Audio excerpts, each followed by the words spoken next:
Hey.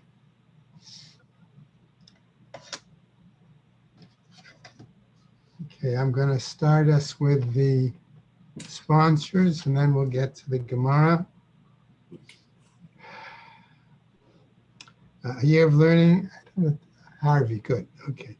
Sue and Ann Garelick in memory of Malka Perlman and Philip Mann and their family murdered in the Holocaust.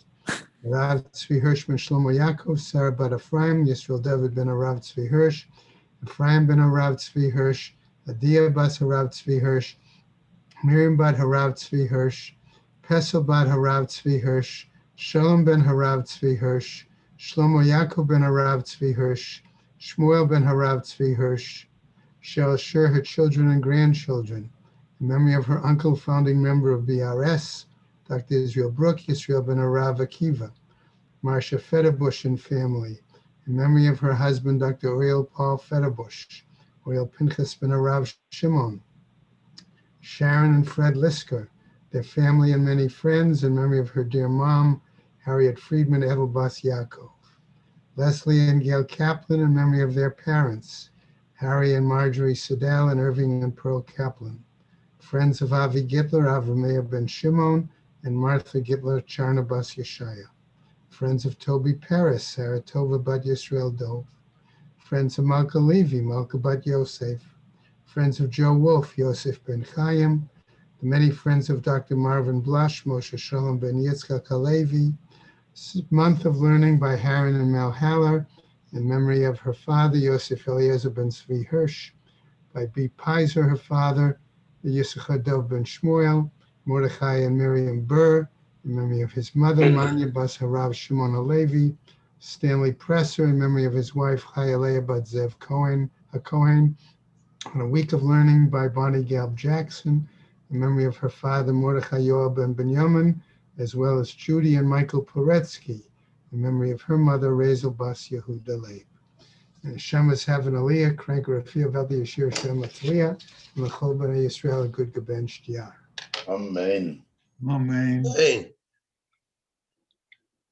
The Gemara today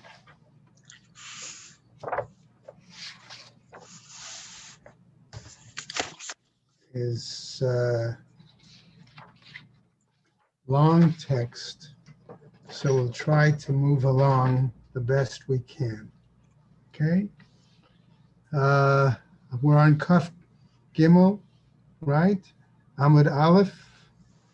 Okay, we got a few lines down, but just quickly to review. Okay, the Gemara basically raised the question at the bottom of Kaf Bet Amud Beis. Va'amar Rabbi Yochanan Mishum Rabbi Shimon ben Yehud Tzedek, Kol Tamid Chacham she'eno nokem v'noter.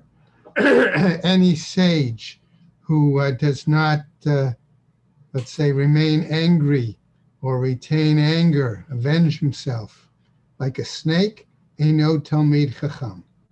Okay, but the Gemara challenges that. Sorry, vaktiv, isn't it written lo tikum v'lo tahar, tator, that you shouldn't take revenge or hold a grudge? How b'mamon, says the Gemara. That initially refers to monetary issues. Ha-dichtiv, hu-dichtiv, but it's written. Tanya ezohi nekima. What do we say is revenge? Ve'ezohi netira.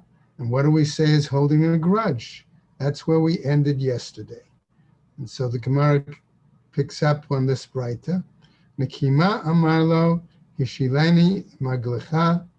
Okay. That what is the revenge? One says to his neighbor, let's say, I want to borrow your sickle, let's say. Amarlo lav, and he told him no. Lamachar, the next day, amarlo hu, that person who refused to loan his sickle, then goes, says to his neighbor, Hashileni kardoncha, lend me your spade. Amarlo, he says to him, Eini mash'ilcha kederech shelo hish'al tani.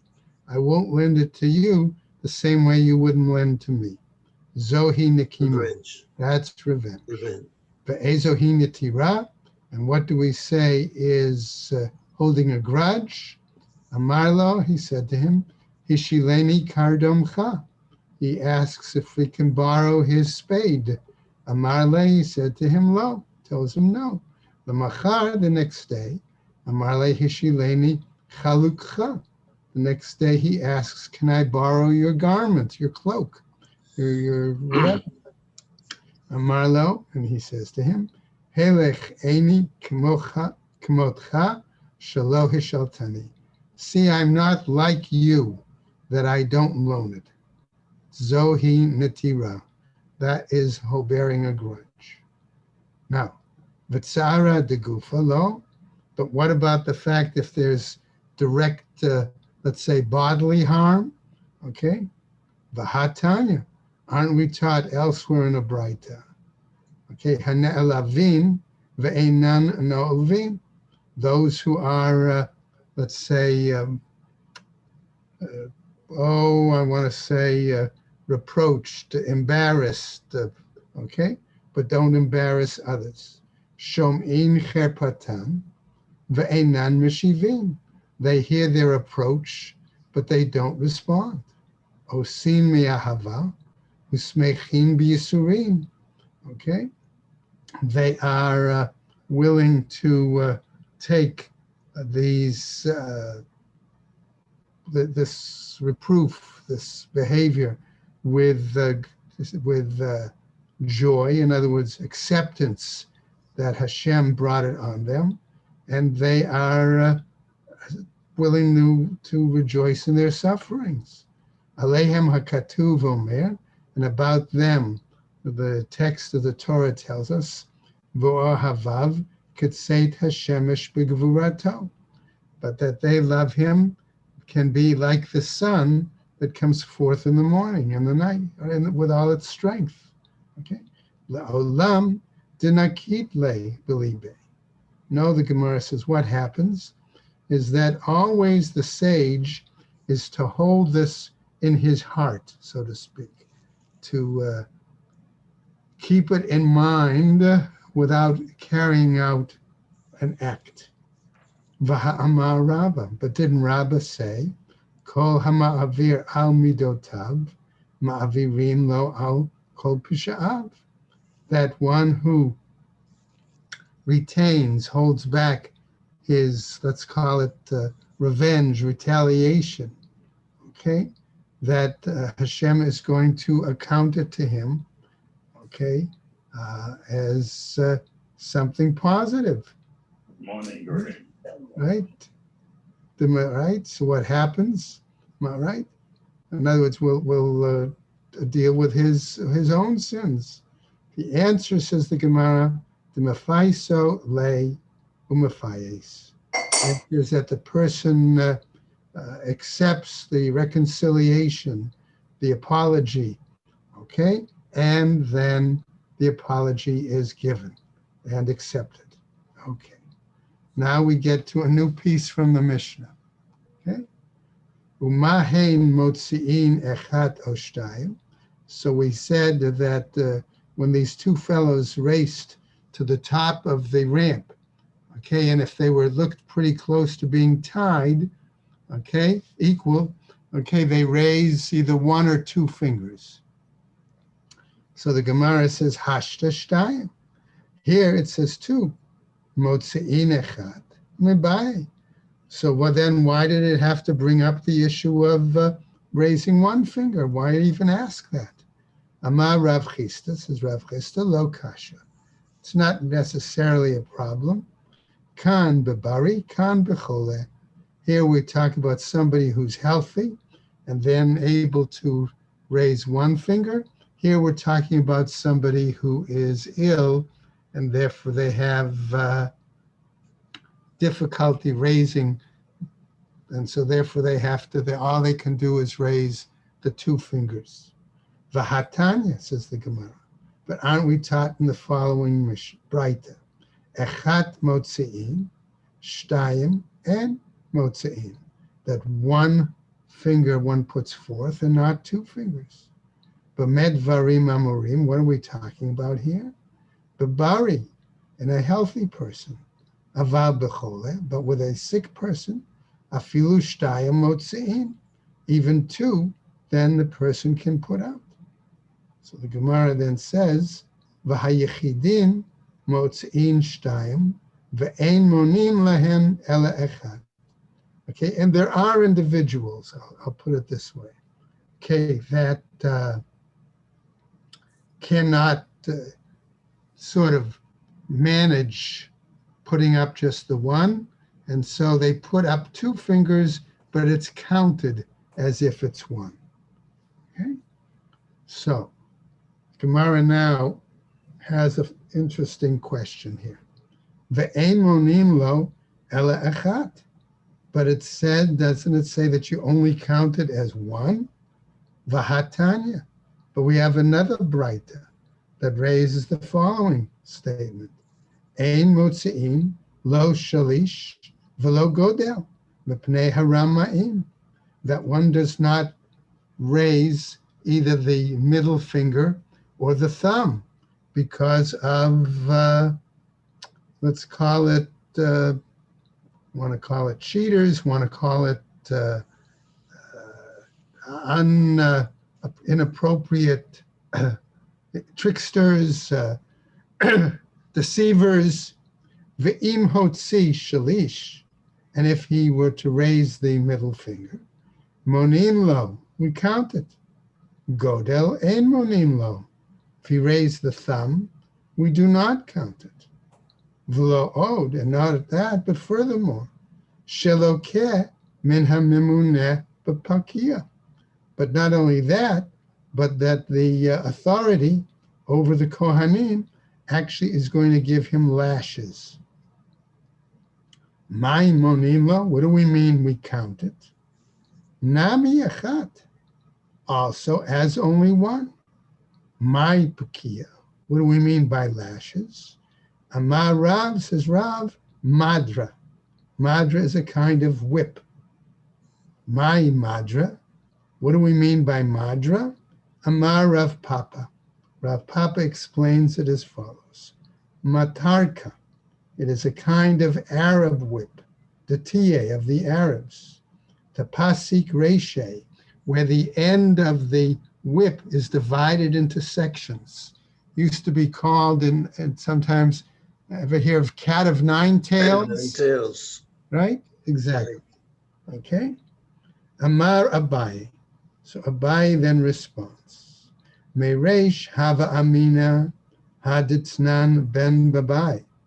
Originally, says Abai, I believed what was taught in regards to ben babai, memune al hapakia, that he was the authority over the lashes, the whip. Amina, and I would say, patilta kedetnan, mibablai michnesei hakohanim umehamarnehem. That I believed what it was is that he was involved in making the ptilim, the wicks, okay, as was taught in a Mishnah, that they took the worn out pants of the Kohanim and also any worn out belts, okay, from those garments, and they ripped them up and made the wicks for the menorah from them, okay? Mehen hayu mafki'in ubehen hayu madlikin. But it seems from them they made those into what would be used as for lashes, and also with them they made them into being used to be lit as the wicks. Kevan de sham'ana laha de Tanya. Since I heard then what was taught in this braita, v'lo od ella shlokeh min hamimuneh b'pakia, that also that they would be beaten by the Kohen authority with lashes, with this whip. Amina, I would say, or I believe, my pakia, what do we mean by this pakia? Nagda. that they received lashes. Malkot. Okay.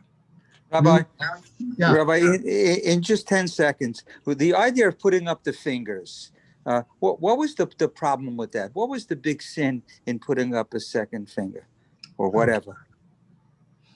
All right. The Gemara is going to tell us shortly, Bob, that the whole idea of counting people, Jewish people, is problematic. Right. Okay? And so, it may be that you would say, well, who got there first? Right? And then they would say, oh, I did. Right. Okay? So maybe it was simply, if that was the way the question was raised, okay, then you're not actually counting them. Okay? But if you're saying to them, okay, which one of you got there first, and one or the other raised their hand, you're counting him over the other one. So it's a fine line there. Okay. But that's the only way I could give you an example. So I thought they were manipulating the lottery. You were allowed to put up one or two fingers, but if you put them up in a deceptive way, that manipulated the lottery to fall That's what we're going to see that in the Gemara shortly. What was the idea? What was the significance of not using the thumb and the middle finger? Okay. Well, if you put up, right, because some people, when they put up, right, you both of these fingers go up together more or less. Yeah. Okay. But if you go, right, now I was going to suggest an alternative explanation. We'll see if the Gemara comes up and gives us something. But I'm going to slip it in real quick here. You remember that the rabbis lived in the time of the Romans and in the Roman amphitheater when they were voting for somebody in a battle with an animal or with a battle with a gladiator. Thumbs up or down, yeah.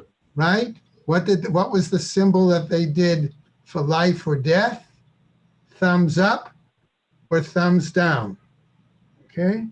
So the Gemara doesn't bring that in here, but that historical aspect struck me, okay? Yes.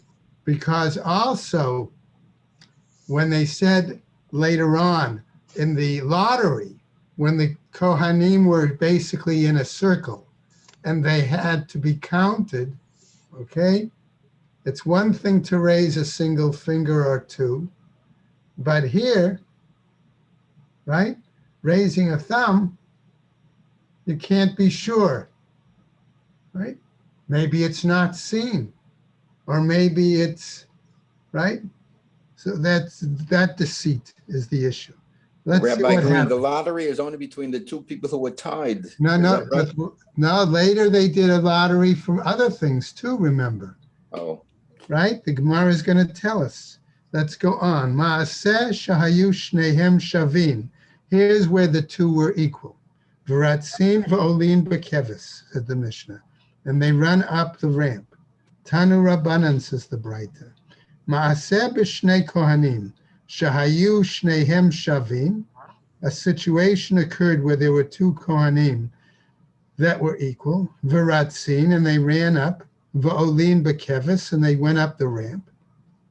Kedem echad mehem letoch arba amot shel chavero, and one was, let's say, ahead of the other, but within 4 cubits. Natal sakin v'takalo bilibo. He turned and grabbed the knife, and I'm assuming stabbed the guy behind him in the chest. Okay? Ahmad Rabbi Tzadok, on this occasion said, Al Ma'alot Ha'olam, who was standing on the steps of the Olam, and he said, V'amar, Achenu Beit Yisrael, brethren Israel, Shim'u, hear, right? In other words, pay attention what happened. Harehu Omer, what did he really say here? Ki yamatzei halal ba'adama v'yatz'u zkenecha v'shovtecha. Basically, right, he said, if one is found slain, the elders and the judges need to come forth, right? Anu almi lahavi egla arufa. We, okay, on what basis are we expected then to bring a egla arufa on this kind of a situation? Al ha'ir or al ha'azarot? Who's responsible? The entire city? Or is it only those present in the courtyard who, in a sense, if you want to say witnessed, were present at this murder?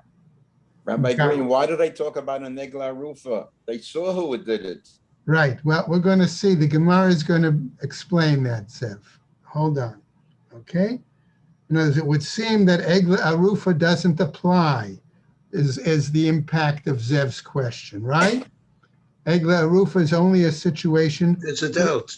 Where there's a question of A, who killed it, and B, who's responsible for the burial and all of these other things. Okay? So that's why Rabbi Tzadok raises the question, who's responsible here? Al ha'ir or al ha'azarot? Ga'u kol ha'am b'bechya. All the people cried out with tears. Now, ba'aviv shel tinok, comes the father of the, it's not an infant, of the young man, let's say, who was stabbed. Umatzu kashahu meparper, and he saw that he was still convulsing. Okay? Amar, he says, harehu kaparatchem. He says, here, his death then, up here by the Mizbeach, is your atonement. Va'adayin b'nei bani meparper, and my son is still convulsing. V'lo nitma'a sakin, and thus the knife has not become tameh. L'lamedcha shekashe aleihem tarat kelim yoter mishvichut damim.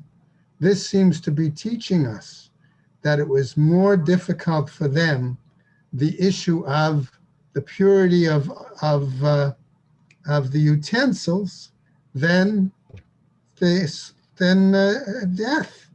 right? Than bloodshed. And likewise, others said as follows: V'gam dam naki shafach menashe habe ma'od ad asher mala et Yerushalayim peh lepeh. Okay, that's another pasuk saying that blood was shed, right, on the part of Manasseh. It was innocent blood, and it filled all of Jerusalem from one end, so to speak, to another.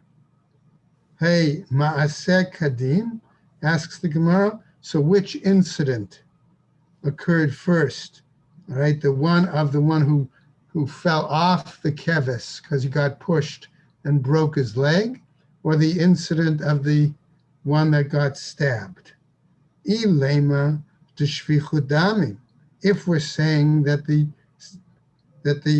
stabbing blood, right, came first, hashta ashvichut damim lo takinu paisa, because then of this issue of blood, right, of spilling of blood, the rabbis didn't establish a lottery. Anishbara raglo takinu, but I'm going to put in simply for somebody who broke a leg, they made an enactment for a lottery.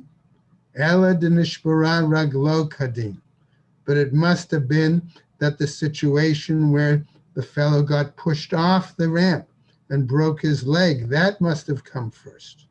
V'kevan de karkinu faisa, and since they made the lottery, arba amot maya vidatayu. So with regards to the 4 amos what do we do about it? What is it trying to tell us, right? Ela le'olam d'shfichut damim kadim. Therefore, we must say that the incident of the stabbing, of the blood spilling came first. Ume'ikara savur akrai ba'almahu. And maybe they originally thought that this was a unique incident, a coincidence, okay, not something common, all right? Kevan dechaze afilu mimela atulide sakana. But once they saw that nevertheless it was still going to continue, putting in my language, to bring about danger, okay, takinu rabbanan paisa. Then the rabbis enacted a lottery. Amad Rabbi Tzadok, and Rabbi Tzadok got up, al ma'alot ha'olam, on the steps of the ulam, va'amar, and he said, achinu beit Yisrael shim'u, my children of Israel, listen. Harehu amir, thus he says, ki yamatzei halal ba'adama, when it refers to the egla arufa, right? When one finds a deceased body in the field. Anan al mi lahavi al ha'ir o al ha'azarot. For us, about us, is it to be brought for us as a city, or those of us again in the courtyard? So the Gemara answers, V'Yerushalayim bat atuye agla arufahi, and the city of Jerusalem was it such that it was a place that it was required to bring an egla arufa. Vahatanya, but aren't we taught elsewhere in a Braita? Asra dvarim ne'emru b'Yerushalayim v'zo echat mehem. That there were 10 things that were said about Jerusalem, making the city unique, and this was one of them. Okay? Now, Gemara is going to pick up and discuss this for a bit. Eina mevia egla arufa, that it does not have to bring an egla arufa. Va'od, and furthermore, we have another case. When it comes to egla arufa, and this applies now to Zev's question, there's a pasuk that says, Lo noda mihikahu, that we don't know who struck or who killed the person. That's what's written, K'tiv. Vaha, and here, noda mihikahu. We know who was the one who had struck him. Ela kadei laharbot bebechia. But rather, he made the statement in order to increase the crying and the weeping of the city, okay, to make them conscious of the, terrible act that happened. Okay, coming back now again to the incident. Ba'aviv shel tinok, again another perhaps Braita that tells a situation. The father of that stabbed Kohen came, umatzu kshehu mefarper, and he saw that he was still convulsing. Amar, and said, Harehu kaparatchem, see, he's your atonement. Va'adayin bani kayam, and he's still surviving. Lalamedcha shekashe alehem taharat kelim yoter mishvichut damim. This would seem to teach us that it was more difficult for them, again, the purity of utensils, than spilling of blood. So the Gemara picks up and says, Ibayalahu. So it was asked, Shvichut damim hu dezal? Do we say that spilling of blood is cheap, so to speak? Aval taharat kelim kidakaima kaima? But do we say then that the purification of utensils is a more stringent existing concern? O Dilma, perhaps, damim the kedekaima, but rather it's the spilling of blood that is the more grave concern. Aval taharat kelim hi dechamira. But in this particular case, do we say then that the vessels are pure? Tashma, Listen to a new Braita. Midekana Sivla Talmuda. Okay, says the Gemara. Since we find here that a situation where it's recorded in the learning, happens to be in the Tosefta, the pasuk, v'gam dam naki shafach menashe. We found that was the case. Shmamina shvichut damim hu dizal. It would seem from this pasuk to tell us that spilling of blood was cheap. V'taharat kelim kidekaima kaima. That the concern for the purification of the utensils was the more grave concern, was the greater issue. Okay, now, Tanu Rabbanan, we come to a new Braita, teaching us as follows.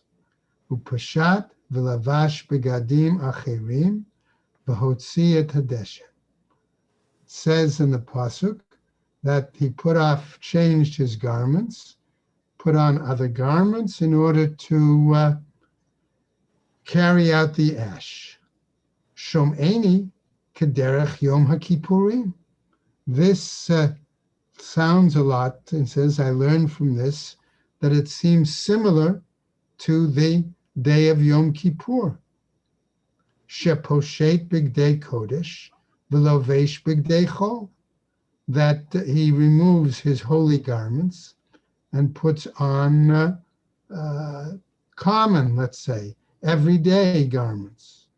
Talmud Loma, however, the text tells us, upshat et bigadav v'lavash bigadim achirim, that when it cites the pasuk that he removes his garments and puts on other garments, makish bigadim shalovesh the bagadim sheposhet, that we make an association between the garments that he wears and the garments that he removes.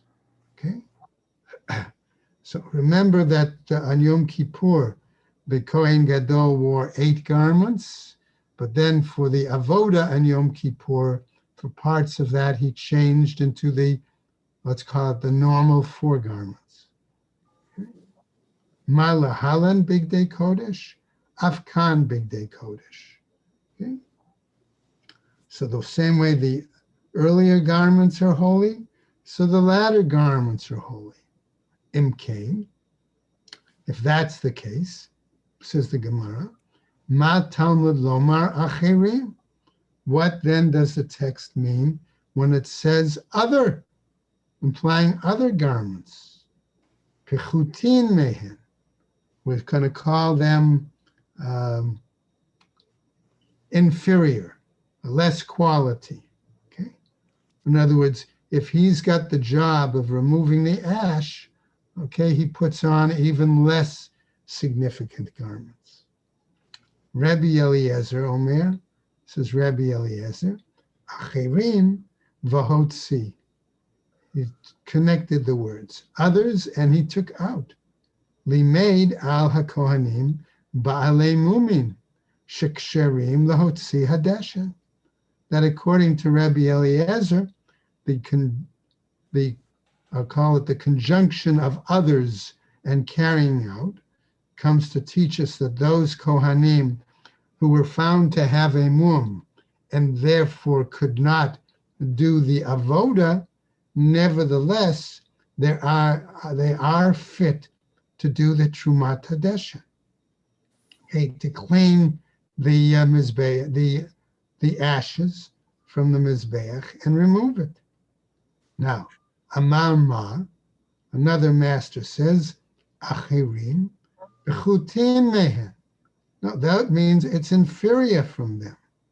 Kedetana debe Rabbi Yishmael, as was taught in a Braita in the Academy of Rabbi Yishmael. Detana debe Rabbi Yishmael, what was taught then as a Braita in the Academy of Rabbi Yishmael, Bigadim shebashel bahen kedeira lerabo, namely clothing in which one might cook a pot of food for his master. Lo yimzog bahen kos l'rabo. Those same garments would not be appropriate if he is at the meal, at the banquet, and he is supposed to pour well, the cup for his master. In other words, he has to, at the banquet, he's got to be dressed cleaner, more proper, etc., than in the back room, so to speak, cooking. Okay. Now, that was the Academy of Rabbi Ishmael. Reish Lakish and Rabbi Yochanan are going to respond. Amar Reish Lakish, Kimachloket bahotza'a, kach machloket baharama. The same argument, says Reish Lakish, that existed in regards to carrying out, taking out the ashes, applies also to their removal from the Mizbeach. Okay? The Rabbi Yochanan Amar, according to Rabbi Yochanan, machloket bahotza'a. The argument was in regards to removing the ash. Aval baharama divrei hakol avodahi. But everybody in regards to the actual, let's say, cleaning of the ash, everyone is in agreement, says Rabbi Yochanan, that it was actually part of the avoda, part of the sacred worship. So the Gemara asks, Mai Tama the Reish Lakish, what was the reasoning behind Reish Lakish? Amar Lach, he would tell us, Isalka da'atcha avodahi. If you're of the opinion that Trumat Hadeshin is actually part of the avoda. Yesh lach avoda shekshera b'shnei kelim. Do you have any kind of an aspect of the avoda, okay, that we might say is involved in simply two garments, okay?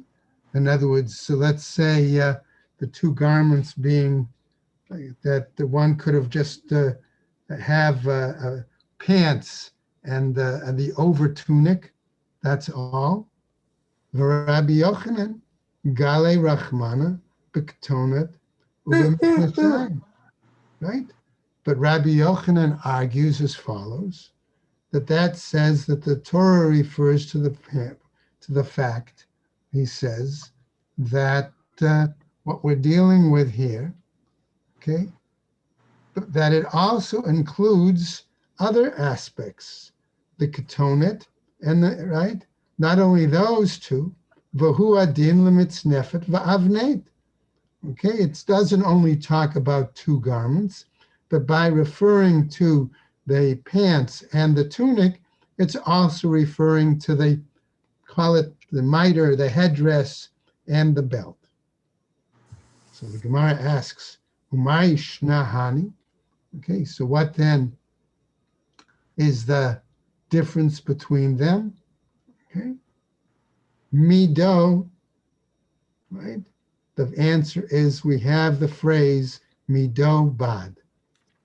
Okay, that particular phrase, okay, so the mido there refers to what, right?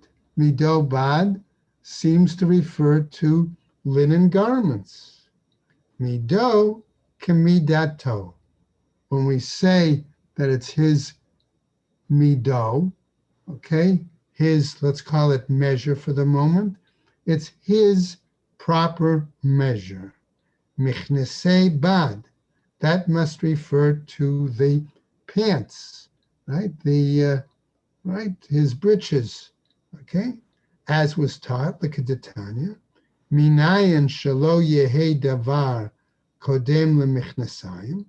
How do we know that they were not supposed to put other garments, I'm going to say, on before the pants, the breeches?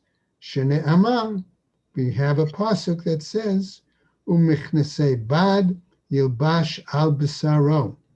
that he will put linen breeches, linen pants on his flesh, implying that that's the first thing that they were to put on. The Reish Lakish, and as far as Reish Lakish goes, Mido, when it says, right, his measure, let's say proper measure, Kemidato, it's again like his proper measure, right? What does that imply then? Midafke Rachmana Bilashon Mido, says that the Torah utilizes the word here, Mido, okay, not to refer to a specific garment, the pants, let's say, but to garments in general. Shelo yehe davar kodem lemichnasayim me'al b'saro.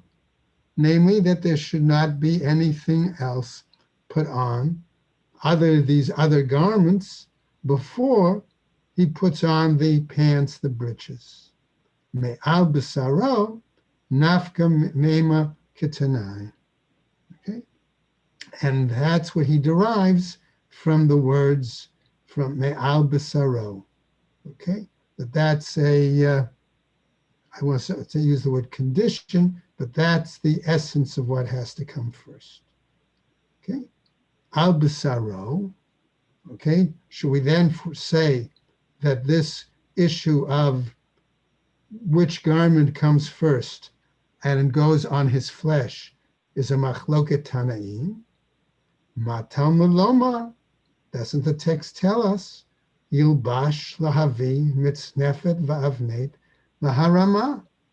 Okay, that the fact is that when it says that he has to dress, and it tells us in order to be able to put on the headdress, the mitre, and the belt for the purpose of doing the cleaning of the ash. Divrei Rebbe Yehuda. That's the view of Rebbe Yehuda. In other words, all four of those garments were needed. Rebbe Dosa Omer, Larabot Bigdei Kohen Gadol B'Yom HaKippurim. He says that means that you wear those four white garments, okay, that would be worn on by the Kohen Gadol on Yom HaKippurim, Shekshirin, the Kohen Hedyat, that they also at other times may be worn by a, let's say, common or everyday Kohen. Now, what happens? Amar Rebbe. Rebbe responds, Shtei tshuvot b'davar. We have two answers, okay, to respond. Chada, the first answer, the avnato shel Kohen Gadol, lo zehu avnato shel Kohen Hedyat, that the belt worn by the high priest was not the same as the belt worn by a common priest. Okay, Gemara is going to go into that in more detail. Okay, but we know that one, okay, was pure linen and one was shatnes. Okay, va'od, and furthermore, bigadim shenishtameshet bahen kedusha chamura, garments that were used for a holier, higher level of sanctity, tishtamesh behen kedusha kala, is it appropriate to wear them for some aspect of lesser holiness? Elama Talmud Lomar, what does it tell us? Yilbash, that he should wear lerabot et ha-shchakim. Okay? In other words, that it tells us that he may use worn out garments. Okay? But the Gemara is now going to go into further discussion on that, which we'll pick up tomorrow. Okay? In terms of this argument, could the a everyday Kohen, so to speak, use any of the garments worn by the Kohen Gadol on Yom Kippur, or were they put aside, hidden, buried, things like that? Okay, so that's where we'll pick up, because it says v'hinicham sham, that they put them away, milamed shetu'unin geniza, that implies that they should be hidden away. Okay? So that's where we'll start again tomorrow. All right, on Kaf Daled Amud Aleph. Thank you. Have a good day, everybody. Okay, Yeah, thank you. everybody. Thank you, Rabbi. Take care. All the best. Thank you. And Steve.